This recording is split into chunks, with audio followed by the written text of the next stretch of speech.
Guys, welcome back to the channel. Today we're going to discuss the very best time to raise chicks or ducklings or any sort of little fluffy poultry. So if you're considering adding any of these little friends to your backyard, this video is for you. When it comes to raising chicks, timing is key. It will make your life and your chick's life so much easier if you choose the right season to start. First and foremost, you need to consider your climate. Chicks require a warm and controlled environment in their first weeks of life. They cannot regulate their body temperature. Best to raise them during the milder times of the year when it's not too hot and it's not too cold. That's why spring and early summer are generally recommended in the northern hemisphere in most regions. Second thing to consider are resources and the availability of them. Chicks need to be provided with ample food, water, a safe shelter, and heat. During spring and summer, feed options are usually abundant. This winter, I did notice times when our local feed store did not have the feed we generally purchase. I did have to go to another source to get it,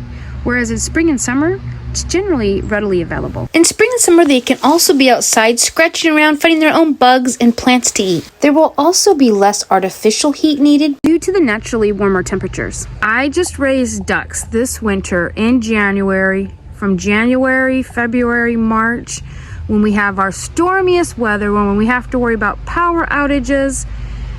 And we did have power outages. Thankfully, we have a wood stove, so our babies still kept nice and warm. But if it was in the spring and summer when it's naturally warmer day and night, it wouldn't be quite as stressful on me.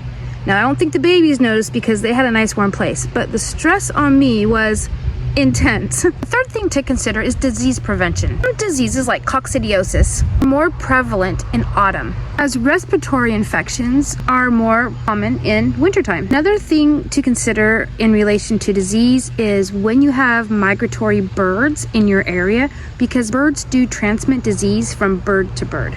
Right now, it's June. This is the perfect time to get yourself some birds, so go get some.